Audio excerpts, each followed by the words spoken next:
Hi, I'm Chuck Dorsett for Weaver Leather Supply. Tricks and tips for teaching a great Leathercraft class, Part 2. For us Leathercrafters, we get so much joy from our craft, it's hard for us not to want to spread that around. In a class, it's the perfect way to go and a very rewarding way to go. So let's start here. Class size, because this is critical. This will make or break a class. But if we get it right, our students, they're going to get exactly the experience they deserve, and they're going to walk away from that class loving leather and loving you. If we're just getting started teaching classes, let's do two things. First off, let's go with a very simple project. We saw some great ideas in Part 1, but also let's limit our class size to 4, maybe 5 people, because we've got to remember, we're coming up to speed teaching, but also we're coming up to speed teaching that particular class. Now, there's a hard and fast rule. The larger the class, the slower it's going to move. And that's because everybody in your class is going to move at a different speed. And for the folks that are a little bit slower, I really don't want them to feel like they're holding up the class. We've got a great trick to keep that from happening. Now, there's all kinds of variables here. Say we're teaching intermediate or experience, those are going to move a little bit faster. But as we teach classes, we're going to get more and more comfortable with how much time each step takes and how many people we're comfortable with in our class. In fact, my first class, 2 people, and it was an absolute disaster because the project was absolutely too complicated. I should have known that. But all of this, it's going to come with experience as you teach, all right? So prepping for our class, let's go to that next. Obviously, our first step, let's pick our project. But the second step, and this to me is the most critical step in the planning process. Let's take our time, make that project from start to finish. Let's write down each step, the tools that we use, and the materials. Now, if we do this, it's going to do all kinds of things for us. Well, first off, we're going to start to get comfortable teaching that particular project. Well, the pattern works. Everything fits together. We've got our steps all in a row. But the biggest point, we've got the tools that we need to do the project. I will tell you this, the one thing that will keep me up at night about a class, the thought that we get into the middle of a class, I forgot something simple like needles or thread.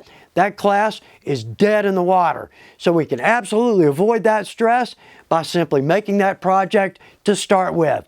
Okay, next step up. Let's write a script. Well, technically, we are performing, but it's much more than that. We've got students performing a task. What's our next step? What tools do we need? All the while, folks are talking to us, asking us questions, and we're trying to make sure they're doing the right thing. It can get a little stressful. Let's write a script, and all of a sudden, we're comfortable with this class. In fact, my scripts, right here at the top, step 1 in red, below that, bullet points. Do's, don'ts, tricks, tips, interesting points, and then step 2, same thing. And in fact, on this script, there's my materials list, and this is funny. Notes on the back, because students are great about bringing up things you never thought about. Let's make notes on our script. When we get back to our shop, let's incorporate those into our script. Now, I mentioned folks that move a little bit slower. I never want these folks to feel bad, like they're holding up the class. So with a number of my scripts, what I'll do is let's perform a step, and then I'm going to talk for 5 minutes. Step, talk. That gives the slower students time to catch up. When we, out of the corner of our eye, see that they're up to speed, we can move on to the next step. And one more good point, and this is great. If we've got somebody in our class that seems a little more competent, maybe a little more experienced, let's ask them to help out. They're going to get a kick out of that, and we're going to get some good help. All right, so we've got that organized.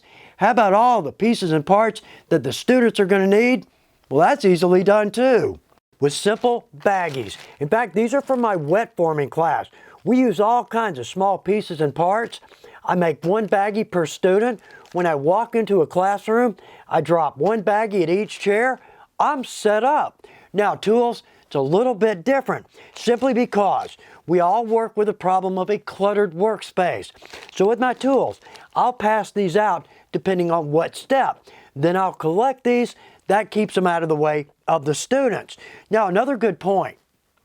By being this organized, we can set up our class in under 10 minutes. That gives us time to step back, think about what we're doing. Let's look over the script. So when we start that class, we're comfortable, and we're ready to go. And our students, they're going to react to that. All right, so one more. How about some tricks and tips that just don't seem to fit into any category?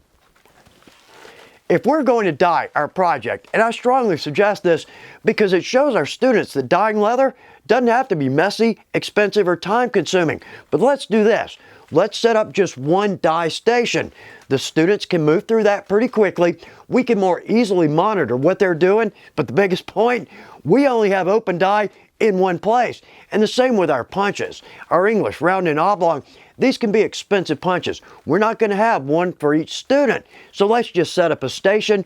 We can easily monitor what they're doing, and the students typically can move through that pretty fast. All right, one more, and we've got to talk about this. Can we charge for our classes? Well, yes and no. If we're new at teaching, let's come up to speed before we start charging. But for me, churches or scout troops, youth organizations, veterans, I'm not going to charge for those classes.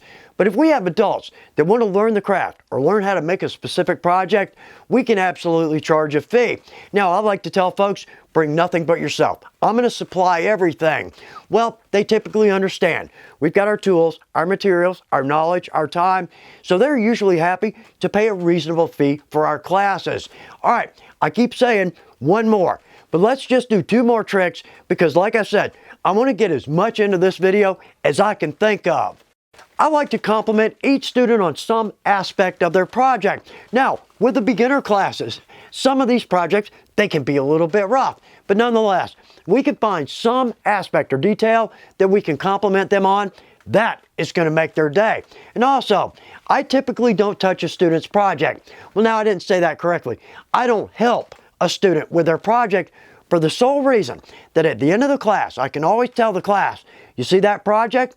I didn't help at all. You did every bit of that work yourself. And it's funny because it almost seems like it doesn't dawn on them until we bring that up. They look at that project and think, I did do every bit of that myself. And they are going to leave your class with a big smile. That's what we're looking for. For those of us that have thought about teaching a class, I hope this is good information, and I hope it gives you the confidence to go out there and teach a great leathercraft class. For those of us with a little more experience, I hope there's something in here that will help out. We've got the best craft going. Let's go out there, spread some of that joy, and have a great time doing it. Good luck with your classes.